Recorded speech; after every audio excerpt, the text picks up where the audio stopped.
Welcome to our channel. Before we get started, please consider liking and subscribing so we can bring more stories like this to you. Ghosts of the past. Dust devils danced before the prop plane as it lurched to a stop on the fractured airstrip. Lucas shielded his eyes, shoving open the portal into a furnace of humidity and the reek of scorched polymers. The reports hadn't captured the full horror. Gaunt structures stabbed at the sky, their window sockets like hollowed-out orbs observing a forgotten world. Emaciated children flitted through the debris, their faces masked in dirt, their eyes old with a sorrow beyond their years. He descended onto the shattered asphalt, shards crunching under his boots. This wasn't an academic exercise. It was a mortuary. A wave of queasiness threatened to drown him. Not since Kabul had he felt this way. He choked back the memory, fighting down the rising tide of self-reproach. The blast had split the darkness, a searing flash that birthed a thunderclap. The compound, their supposedly secure haven, combusted in a heartbeat. He recalled the screams, the charnel scent, the desperate struggle to extract the living from the ruins. He pictured the little girl, barely 5, pinned beneath a concrete slab, her gaze beseeching. He'd strained with every fiber, but the slab remained immovable. The inferno crept closer. He'd been forced to abandon her. The faces of his team, reduced to ash, seared across his mind. All because of his blunder. A flawed calculation. A failure to recognize the peril. He'd been so certain, so unwavering, in his assessment. He'd been wrong. Lucas jerked his head, expelling the phantoms. That was then. This was the present. Duty called. Focus was paramount. A dilapidated Land Cruiser, its paint flaking like sun-baked skin, sputtered toward him. A man emerged, his dark eyes measuring Lucas with guarded interest. He was sinewy, almost gaunt, clad in a faded soccer jersey. "You Thorne?" His voice was gravelly. Lucas confirmed. "That's right. You must be Omar." Omar flashed a grin, a beacon of white against his dark complexion. "The one and only. Welcome to Elysium." He indicated the desolation with a sarcastic flourish. "Elysium might be a bit optimistic," Lucas replied, attempting a lighter tone that fell flat. Omar shrugged. "Perspective. Some know only this. Now, let's find you a bed. The hotel isn't exactly the Savoy, but it has a roof mostly." They loaded Lucas's scant luggage into the Land Cruiser as they navigated the ravaged streets. Omar highlighted points of interest or their remnants: a razed schoolhouse, an abandoned bazaar, a UN relief station, its tents tattered and flapping. "So, the water situation?" Lucas ventured, attempting to direct the conversation toward his stated mission. "Is catastrophic," Omar finished. "Wells poisoned, river fouled, people parched." He eyed Lucas, a spark in his gaze. "But I suspect you know that." Lucas ignored the insinuation. "I'll need to evaluate the damage, locate viable sites for purification systems." "I can facilitate that," Omar offered. "I know this terrain like my own reflection. I know who holds sway, who to engage, who to evade." Lucas nodded. "Good. That's essential." He hesitated. "And I need to maintain a low profile. I don't want my true identity or purpose known." Omar chuckled softly. "Don't fret, water engineer. Your secret remains locked away. For a fee, of course." Lucas stared out the window, the ghostly framework of a once thriving metropolis streaming by. He wasn't merely a water engineer. He was a revenant, pursued by his past errors, seeking redemption, and he sensed this was to be his atonement. He faced Omar. "What's the fee?" Omar's smile widened, a predatory light igniting his eyes. "Information, access, and a little discretion." He paused, then added, "And perhaps a slice of justice. Some wrongs crave redress here." The doctor's dilemma. The air was a suffocating presence, a cloying miasma of disinfectant mingled with a feral tang. Something metallic, inescapably human. Lucas trailed Sarah, the aid worker, through a warren of tents pitched on what had once been red soil, now churned to dust. Since landing, Jason had evaporated. Another phantom swallowed by the pandemonium. Sarah halted before a tent, slightly larger, its canvas a patchwork quilt of repairs. Dr. Okoro is inside. Brace yourself. He ducked through the entrance, dim light, strained through the dusty fabric, offered little illumination. Yet his eyes swiftly acclimated Amara Okoro, a woman whose frame seemed bowed by an invisible burden of sorrow, was seated at a desk cobbled together from salvaged crates. A solitary oil lamp threw erratic shadows across her face, accentuating the web of lines around her weary eyes. She remained absorbed in her task. "Sarah, I've told you." Her voice, a low rasp, hinted at a resilience forged in hardship. She continued writing, the scratch of her antiquated pen a stark sound in the stillness. "He's with Jason," Sarah offered softly from behind him. Okoro's head shot up, her eyes, sharp and probing, fixed on Lucas. "Jason Statham?" she repeated, the name sounding oddly foreign in the stifling atmosphere. Lucas nodded. "I'm Lucas. I'm assisting him." The words felt flimsy, inadequate against the backdrop of such desolation. She scrutinized him, her expression an enigma. Finally, she released a sigh that seemed to further deplete the already oxygen-starved air. "Assisting. Very well. Come." Rising with a weary grace, she moved to a curtain fashioned from rags. "Witness the fruits of your assistance." He followed as she swept aside the fabric. The scene that greeted him was a visceral blow. Children, scores of them, lay intertwined on threadbare mats, their eyes distant and vacant. Some were racked with coughs that echoed through the confined space like death knells. Others were eerily still, their fragile bodies unervingly motionless. At a cloying sweetness, the stench of sickness, permeated the air. Malaria, dysentery, starvation. Okoro intoned, her voice devoid of inflection, a litany of despair. "The cycle never ends. We exhaust our medications faster than we lose our children." She lifted a skeletal hand, the skin translucent, stretched taut over the bone. 7 years old. Militia murdered his parents last month. For their land. Lucas swallowed hard, his throat constricting.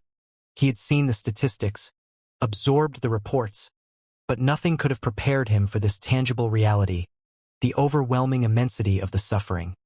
How can I help?" A harsh, humorless laugh escaped Okoro's lips. "Help? You can't. Unless you arrived with a convoy of antibiotics and a functional government in tow." Her arm swept across the silent tableau of suffering. "This is the legacy of indifference. This is the price of valuing resources above human life."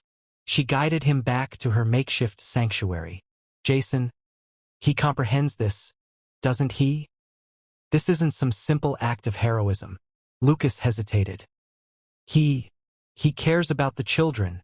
Caring is a luxury we cannot afford," she retorted, her frustration surfacing. "Caring won't prevent the militias from preying on them, from molding them into instruments of violence. Caring won't halt the warlords from diverting the aid. Caring won't resurrect their vanished families." She sank back into her seat, her shoulders slumped in defeat. They offer them power, security, a semblance of hope. They poison their minds with falsehoods and fill their empty bellies just enough to fuel their rage. And the world wrings its hands, clucks its tongue, and turns a blind eye. Her gaze, burning with an almost desperate intensity, locked onto his. "Tell me, Lucas, what is Jason's strategy? Because if he believes he can simply descend, pluck a few children from the mire, and then vanish, he is profoundly mistaken. This wound is far too deep. It demands more than a temporary fix. It cries out for a lasting remedy." She paused, her eyes unwavering. "And I doubt he possesses one." The oil lamp sputtered, casting elongated, mocking shadows that danced around them. He was silent, burdened by the growing, unsettling premonition that they were both hopelessly outmatched children of war. The sun hammered Lucas's nape as the land cruiser clawed its way along the deeply etched track. Each jolt resonated through the vehicle, a cloud of ochre dust blooming in its wake. He was following a thread, a rumor whispered by a village elder of a potential spring, a lifeline for the parched settlements clinging precariously to the desert's fringe. Jason remained at the makeshift orphanage, nursing the weakest children. This reconnaissance felt almost indulgent. Yet in this land, potable water, was as formidable a weapon as any firearm, rounding a sharp bend. The track constricted, devoured by vicious thorn bushes, the air, previously heavy and immobile, now thrummed with a deep, resonant drone. Lucas cut the engine. The abrupt silence almost a physical pressure. He raised his binoculars, their heft reassuringly solid. He edged forward, the scrub's barbs snagging at his skin, the chanting amplified, interspersed with sharp, percussive cracks. Then he saw it. A clearing gouged from the wilderness, a macabre theater composed of dust and despair. Scores of boys, none older than 15, moved with chilling synchronicity, dressed in tattered, mismatched garb. Their faces were hard, impassive masks. Each clutched a crude wooden replica of an AK-47, thrusting and parrying in a joyless, mechanical ballet. To the heart of this grim spectacle stood Krug, a hulking brute whose face was a scarred testament to past brutality. He barked commands, his voice a gravelly rasp that echoed across the space. Beside him, a boy, barely 10, faltered, his movements clumsy and awkward. Krug roared, a sound that froze Lucas's blood. He seized the boy by the collar, hoisting him like a discarded rag doll. Again, he bellowed, flinging the boy back to the parched earth. You move like a drugged beast. You dishonor the conflict that spawned you. The boy, David, scrambled up, terror widening his eyes. He clutched his wooden rifle, knuckles bone white. He attempted to emulate the others, but his limbs betrayed him, his spirit broken beneath the weight of the moment. Lucas watched, while rising in his throat. He had witnessed war's aftermath, the shattered bodies, the ruined lives. But this systematic destruction of innocence, was a different order of evil. Krug lumbered towards David, his shadow an ominous shroud. He snatched the wooden rifle, splintering it with a single, dismissive snap. Worthless? He spat, then cuffed David across the face, sending him sprawling once more. The other boys remained impassive, their faces blank slates. Years of conditioning had taught them to disregard the pain of others, to bury their empathy beneath layers of obedience and dread. A surge of raw fury coursed through Lucas, a visceral urge to intervene. But he couldn't, not yet. He was one man against a horde of indoctrinated children, and a monster like Krug. He needed to gather intelligence, to strategize. He observed as David, tears tracing paths through the dust on his face, pulled himself up. He didn't cry out, didn't plead. He simply stood there, his small frame trembling, awaiting the next blow. Krug, a gleam of cruel amusement in his eyes, gestured towards a pile of rocks lining the clearing's edge. Lift them, he ordered, his voice a low growl edged with menace. Carry them, until you comprehend the meaning of strength. David hesitated, then slowly began to gather the stones, his small hands straining against their weight. He stumbled under the load, his face a mask of agony. Lucas lowered his binoculars, his hands trembling. He had seen enough. He had to retreat, to devise a plan. He couldn't abandon these children to Krug's barbarity. He wouldn't. He retreated cautiously, meticulously retracing his path. The chanting receded behind him, overwhelmed by the frantic pounding of his heart. He reached the land cruiser. His skin clammy with perspiration, he ignited the engine, its roar a violent disruption of the bush's serenity. As he pulled away, he risked one last glance. He saw David, still burdened by the rocks, his slight figure etched against the descending sun, and in that instant, Lucas understood that finding water was no longer sufficient. He had to find a way to rescue these children, to wrench them back from the brink. He had to stop Krug. He would. A spark of defiance. The air hung thick and heavy with the stench of stale sweat and fear. David, no older than 10, trembled before Krug, a hulking figure carved from granite and rage. The boy's lip was split, and a trickle of blood snaked down his chin. Krug's voice, a rusty rasp, echoed through the makeshift barracks. Disobedience will not be tolerated. You will learn your place. He raised a thick belt studded with metal rivets. Lucas stepped forward, his shadow falling across David. Enough, he said, his voice a low growl that cut through the tension. Krug's men shifted, their hands instinctively reaching for the rusty machetes strapped to their hips. Krug turned, his eyes, cold and devoid of humanity, fixing on Lucas. You dare interfere? He's a child, Lucas stated, his gaze never wavering. Whatever he did, it doesn't warrant this. Krug laughed, a harsh, guttural sound. This is my camp.my rules. You will not question me. He gestured dismissively at Lucas. Take him away. Two of Krug's men, smelling of cheap liquor and desperation, moved to grab David. Lucas exploded into motion. A swift kick to the groin sent one man crumpling to the dirt, gasping for air. He pivoted, a sharp elbow connecting with the other's jaw, sending him staggering back into the rough-hewn wall of the barracks. Chaos erupted. Krug roared, signaling his men forward. Lucas moved with a speed that belied his size. He disarmed one, using the machete to deflect another's attack. Years spent in forgotten corners of the world, honing skills born of necessity, resurfaced. He dodged a clumsy swing, grabbed the attacker's arm, and twisted it sharply, eliciting a scream of pain. The air filled with the clang of metal, the grunts of exertion, and the terrified whimpers of David huddled against a wall. Lucas knew he couldn't win a prolonged fight. He had to get David out. He created an opening, grabbing David's hand and pulling him towards the perimeter fence. A pathetic barrier of rusted wire and decaying wood. Run! He yelled, shoving David ahead of him. They scrambled through the gap, tearing their clothes on the barbed wire. Bullets whizzed past them, kicking up dust. The shouts of Krug's men grew fainter as they plunged into the dense, unforgiving bush. They ran until their lungs burned and their legs screamed in protest. Finally, Lucas pulled David to a halt behind a massive baobab tree, its ancient roots clawing into the earth. Can you fight like that all the time?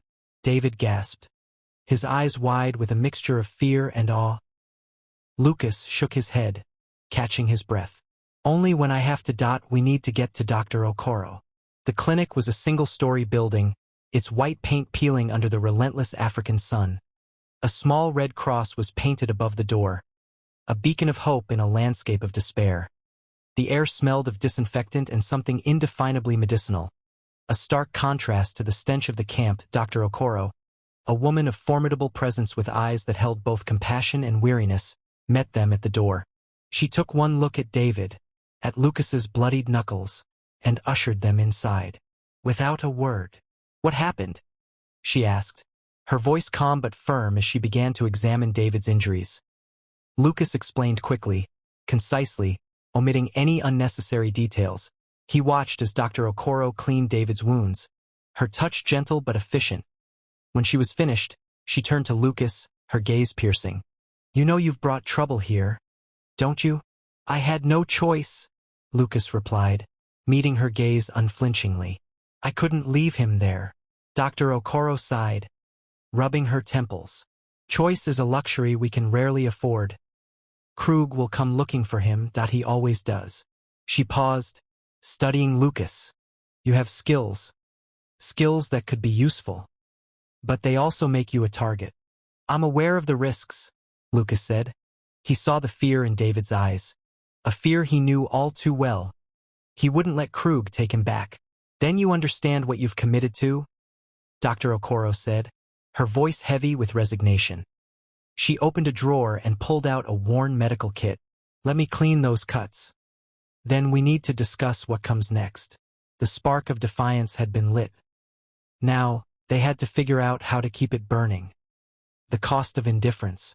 A flickering kerosene lamp threw elongated, wavering shadows against the walls of the makeshift clinic. David's small body trembled as Dr. Okoro carefully cleansed the laceration on his upper arm. The sharp scent of disinfectant permeated the close air, mingling with the coppery reek of blood. Lucas's stomach clenched with each pained gasp escaping the boy's chapped lips.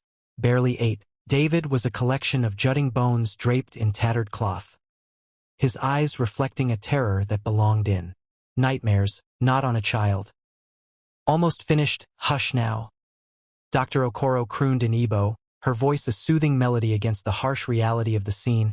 With practiced grace, she stitched the wound, her movements economical, honed by relentless necessity and an endless parade of similar traumas. He's fortunate, she said, turning to Lucas, her face a roadmap of exhaustion. The bullet only creased him. It could have been lethal. Lucas knelt, offering David a dented canteen. Drink, little one. Hesitation flickered across the boy's face. Then he took a tentative sip, his gaze locked on Lucas. Trust was a precious rarity in this place, as delicate as spun glass. He was fleeing. Dr. Okoro explained, stowing clean bandages into a worn metal container. They were after him. Krug's soldiers. Lucas's jaw hardened. Krug. The name left a bitter film on his tongue. They're still abducting them then? Dr. Okoro's expression was unwavering, marked by a bleak resignation. Worse than ever. They require bodies for the front lines. They need other assets. Krug operates with chilling efficiency.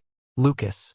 This isn't mere pillaging anymore. He's establishing recruitment centers, preying on the most susceptible. He dangles promises of sustenance, security. All lies, and the children, desperate beyond measure, succumb.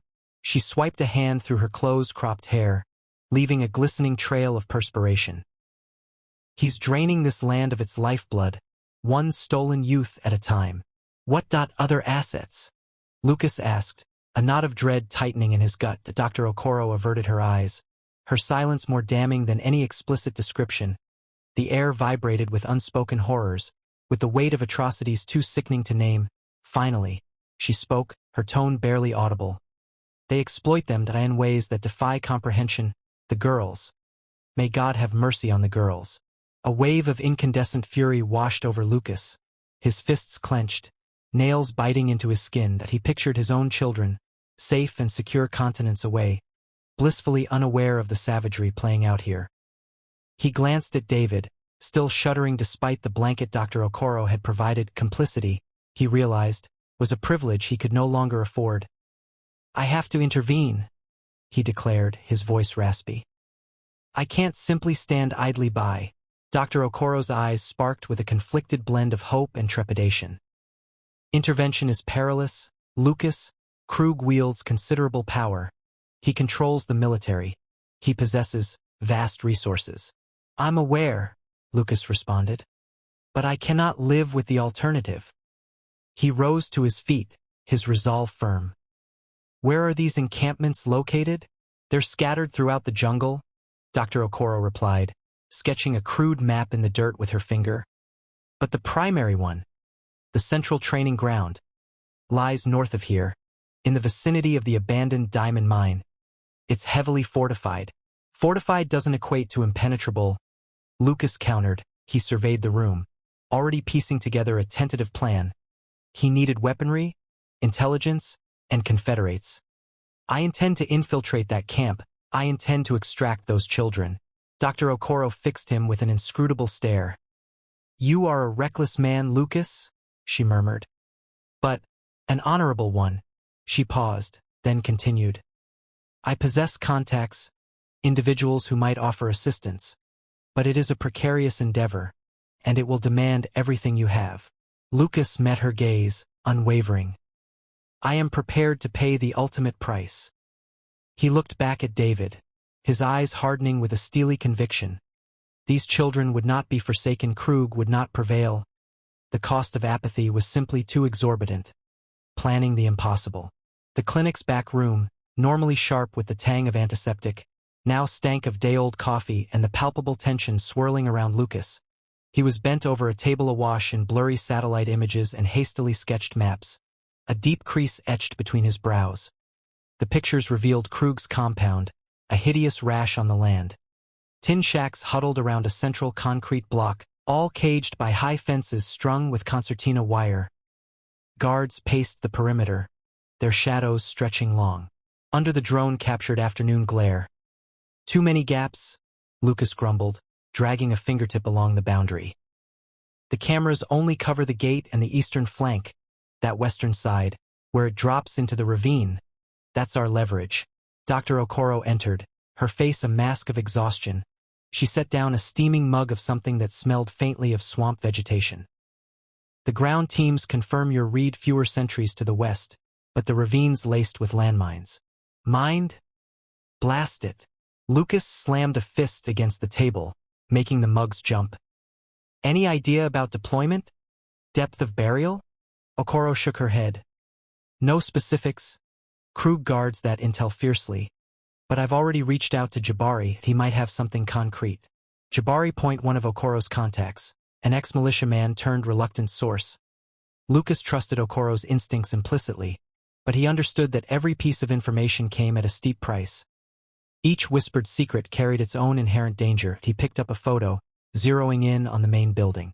What about their location? Any intel on where they are keeping the children? Various holding cells, Okoro said, her voice tight with controlled fury. Some are in the main structure, others are dispersed throughout the shacks. A coordinated rescue will be a logistical nightmare. David edged into the room, his arm still supported by a sling, a haunted look shadowing his eyes. He was slowly recovering physically, but the trauma he'd suffered clung to him like a second skin. Lucas softened his voice, gentling his tone. Hey, David, how's that arm holding up? David muttered a reply, avoiding eye contact. Come here. Lucas beckoned. He drew a well-worn pocket knife, snapping it open with a fluid motion. Ever handled one of these before? David shook his head, his gaze drawn to the glint of the steel. It's a tool, David. A survival tool. Lucas devoted the next hour to instructing him in rudimentary self-defense, simple deflections and strikes, the knife serving as a point of focus. He stressed awareness, observation, the necessity of utilizing the environment. David, initially withdrawn, gradually began to participate, his movements becoming more assured. It wasn't solely about combat. It was about regaining a measure of agency. As twilight descended, washing the sky in shades of fire and lavender, a young boy named Musa arrived. One of Okoro's regular runners. He typically delivered medical supplies or dispatches from nearby villages. Tonight, however, a stark urgency burned in his eyes. He approached Lucas warily, extracting a crumpled scrap of paper from his pocket. For you, Bwana Lucas, from a friend. The note was concise, scrawled in an unsteady hand. West fence. 3 mines, triangular configuration. Main building, children in basement, kitchen access. It was initialed with a single, stark letter, I. Imani. A shot of adrenaline coursed through Lucas. Imani was taking an unthinkable gamble. If Krug discovered her involvement, he met Okoro's gaze, his expression hardening. Imani just handed us a back door. Okoro's face remained an inscrutable mask. Imani possesses resourcefulness, and desperation drives her. She paused, her eyes narrowing. But bear in mind, Lucas, she is also navigating her own treacherous path. Place faith in her details, but place greater faith in your own instincts. He nodded, folding the message carefully and securing it in his pocket. The seemingly impossible was beginning to feel marginally achievable. Yet, the true battle lay ahead. He glanced at David, now practicing the knife maneuvers with surprising commitment. He turned back to the maps, to the photographs, to the grim resolve etched on Dr. Okoro's features. He understood they were heading directly into the eye of the storm. He also knew that surrender simply was not an option. Night raid. The gloom wrapped around Lucas like a shroud. An eerie, almost deceitful quiet blanketed the compound. A stark contrast to its usual cacophony of cruelty. He knew Imani's rough map by heart. Each guard station, every glinting security lamp, every shadowed corner, Imani. He clung to the hope that she was safe or sacrificed to secure this information. He wouldn't dishonor it. Nor would he fail those children. He became a phantom, a sliver of darkness navigating the greater dark. The first sentry, jittery near the perimeter, never saw his attacker at a practice strike to the carotid. And the man crumpled. Lucas hauled the body into the dense undergrowth. One obstacle removed. Many remained. Next, the surveillance. Imani's map highlighted the junction box controlling the compound's all-seeing eyes. Lucas found the battered metal casing, thrumming with raw power at a few well-placed snips of his cutters, and the cameras went blind, their lenses reflecting only the uncaring sky. Footfalls echoed, too. More guards on their rounds. He dissolved into the night, letting them pass before emerging to silence them in turn. The air was thick with the scent of burning wood, mingled with a faint metallic tang, perhaps the ghost of spilled blood. Reaching the barracks was the crux of the operation. The flimsy structure, overflowing with children, was watched by 2 men radiating boredom and simmering aggression. That a direct assault was too risky. Recalling a jungle trick, he imitated a night bird's cry, a slightly off-key, plaintive call. The guards, piqued by the anomaly, moved to investigate. Seizing his chance, Lucas quietly severed the padlock on the barracks door. Inside, the reek of sweat and terror was overpowering. Countless young faces peered up at him, eyes wide with fragile hope and disbelief. "Quiet," he breathed, silencing them with a gesture. "We're getting you out. Fast and quiet." He moved with honed precision, shepherding the children out. A few at a time, their fear subdued any youthful boisterousness. He guided them toward a hidden rendezvous in the forest. A small clearing he had discovered earlier. He was halfway through the evacuation when a bellow shattered the night. "Lucas!" Krug that he pushed the last group toward David, who waited at the tree lean, his arm in a makeshift sling, his face etched with worry. "Get them safe, David." "I'll handle Krug." David nodded, pale but determined. "Be careful, Lucas." He knew Lucas was the only barrier between them and Krug's depravity. Lucas turned to face his tormentor. Krug stood center stage in the compound, a colossal figure illuminated by the harsh glare of the remaining floodlights, his face twisted into a mask of fury. "You think you can waltz in here and steal what's mine?" Krug roared, his voice shaking the very air. "They're not yours, Krug," Lucas said, his voice a low growl. "They're children." Krug's laughter was a rasping, unpleasant sound. "They're recruits, Lucas. Future soldiers. And you just crippled my army." He charged like a bull. The fight was a savage dance. Krug, fueled by rage and years of brutality, was a terrifying presence. But Lucas was quicker, more fluid. His movements sharpened by countless nights in the shadows. He evaded Krug's clumsy blows, retaliating with precise strikes to vulnerable points. Krug bellowed again, brandishing a length of metal pipe unearthed from the detritus of the camp. Lucas barely deflected the strike, the pipe connecting with his shoulder in a jarring impact. Pain shot through his arm, but he dismissed it that he couldn't yield. Using Krug's own force against him, he dodged another attack and slammed his elbow into Krug's windpipe. Krug stumbled back, gasping. Lucas pressed his attack, unleashing a flurry of blows to Krug's face and torso. Krug finally crumpled. A broken heap of flesh and fury. Lucas stood over him, chest heaving, body screaming, but his spirit unwavering. That he knew Krug lived, but he was finished, for now that he glanced toward the woods, drawn to the sound of children's voices, faint but unmistakable. He had to get them away. He had to ensure their safety. The church under siege. Krug's roar echoed through the crumbling concrete of what was once the hospital. "Lucas! You think you can hide from me? I will tear this country apart to find you." His voice, amplified by rage, sent shivers down the spines of those huddled in the back of the Land Cruiser. Dr. Okoro gripped the steering wheel, her knuckles white. "He's lost it completely," she muttered. "He's always been ruthless, but this is personal." Lucas, his face grim, checked the magazine of his weapon. "He won't stop, Amani. She bought us time, but it won't last." The thought of Amani, sacrificing herself to relay crucial intel, twisted in his gut. He didn't know if she was even alive. David, his arm in a makeshift sling, coughed. "We need to get these children further away. He'll raise everything to the ground to get to them."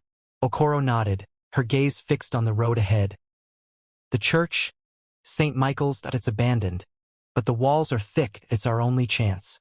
The Land Cruiser careened through the ravaged streets, a desperate flight against the backdrop of a dying city. Krug's men were relentless.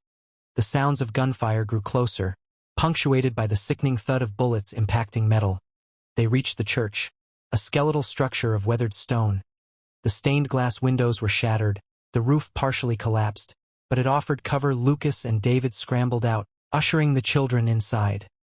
Okoro killed the engine and grabbed her medical bag. "Quickly, barricade the doors." Inside, dust motes danced in the shafts of sunlight that pierced the broken roof. Religious iconography, once vibrant, was now faded and peeling. The silence was heavy, broken only by the ragged breathing of the children. Lucas began piling pews against the main entrance. They were dry and brittle. "David, see what you can find to reinforce the back, anything heavy."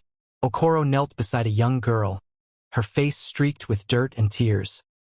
"Are you hurt, child?" The girl shook her head, clutching a tattered doll. Okoro offered a small, reassuring smile. "Even in this hellhole, She had to be a doctor first. The distant roar of engines shattered the fragile peace.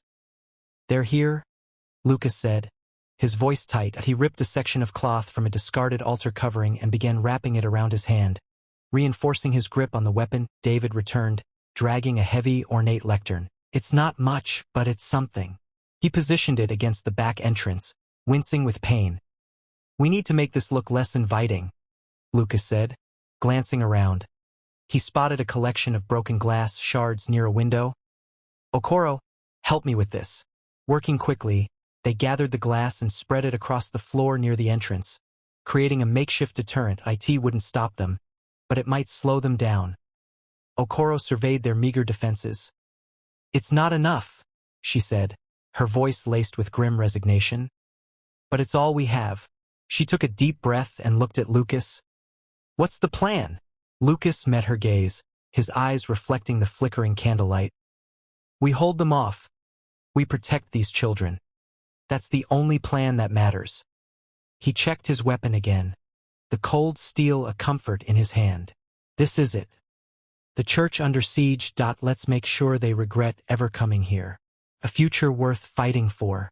The truck's eruption shattered the dawn's delicate stillness, a crude intrusion on their hard-won tranquility. Amara, her expression a mask of weary resolve, snapped commands in rapid ebo. "David, secure the windows. Reinforce the barricade." A tremor touched her voice, yet her hands remained steady as she checked her pistol's magazine. A jolt of adrenaline, icy and keen, shot through Lucas. His gaze swept over the young faces huddled behind the ramshackle defenses, their eyes wide with apprehension, yet sparked with an unexpected defiance. They had learned survival's harsh lessons. Little Moses, clutching a sharpened stick like a miniature warrior, caught his eye. He'd forfeit everything for these children. Without hesitation, the initial fusillade hammered into the church walls, showering them with plaster shards. The children retaliated with slingshots. A futile but valiant riposte against the onslaught. Krug had arrived, intent on concluding his bloody mission. "Follow the plan," Lucas rasped, his throat tight. "Stay together. Protect one another." He knew their strategy was fragile, a desperate wager, but it was their only recourse. The truck's engine sputtered and died, followed by the clatter of boots on the parched earth. Krug's men advanced. Lucas inhaled deeply and bolted toward the main entrance, his AK-47 raised and ready. The ensuing melee was savage, a vortex of violence, the air stung with the sharp tang of cordite and the cries of the injured. Lucas became a whirlwind of motion, a force unleashed, felling Krug's soldiers with merciless efficiency. He glimpsed David, ashen and sweating, returning fire from a window, a crimson stain blossoming on his bandaged arm. He prayed Amani's sacrifice, trading her safety for vital intelligence, hadn't been in vain. Abruptly, a figure materialized from the swirling smoke, larger than life itself. Krug, his face contorted in a ferocious scowl, his eyes blazing with fanatical zeal. He brandished his machete, the blade glinting cruelly in the morning light. "You cannot prevail, white man," Krug bellowed, his voice a guttural growl. "This land is mine. These children belong to me." Lucas met his stare, unwavering. "They are not yours to claim." They collided, the clash of metal resonated through the ravaged church. Krug possessed brute strength, fueled by rage and years of barbarity. But Lucas drew upon a different wellspring, a strength forged from devotion and protection. He fought for the children's future, for the ember of hope that still burned in their young hearts. Krug slashed wildly, his machete slicing through the air. Lucas dodged, weaved, parried, each movement precise and efficient. He perceived a lapse, a momentary tremor in Krug's gaze. He seized his chance. He wrested the machete from Krug's grasp, sending it skittering across the stone floor. Then, with a primal cry, he unleashed a barrage of crushing blows, each fueled by white-hot fury. Krug stumbled backward, his face a gory mess. Lucas stood over him, chest heaving, body trembling with exhaustion. He could end it all here. He could extinguish Krug, once and for all. But he saw the stark terror in Krug's eyes, the vestige of humanity buried beneath layers of hatred and brutality. He lowered his weapon. "It's finished, Krug." Krug spat blood, a crimson fleck against the dirt. "You believe you've triumphed?" This is merely the start. No, Lucas countered, his voice laced with steel. This is the culmination. He left Krug sprawled on the ground, defeated and broken.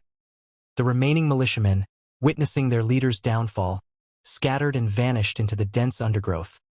The ensuing silence was absolute, profound. Amara hurried to Lucas, her eyes brimming with relief. You did it? She breathed.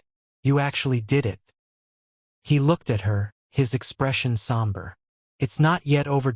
We must get them to the refugee camp. Their journey was arduous. They bore the wounded on improvised litters, the children assisting as best they could. The landscape was scarred and desolate, a testament to the savage conflict. Yet even amidst the devastation, a fragile seed of hope pushed through the parched earth as they walked. Lucas heard the children singing. A simple melody, a hymn of hope, an anthem of resilience. He didn't comprehend the lyrics, but he grasped the sentiment. They were singing of a future they believed. In a future worth defending, he glanced at Amara, her face etched with fatigue, yet her eyes gleaming with steadfast determination. He knew the path ahead would be fraught with peril and hardship. But he also knew that they would confront it together, bound by their shared dedication to these children, to their survival. The refugee camp remained days distant, a faint beacon of promise in a war-ravaged nation. But as Lucas walked alongside the children, listening to their song, he knew they were headed in the right direction. They carried more than just the injured and their meager possessions. They carried hope's flame. They carried a future, and that was a weight he would gladly bear.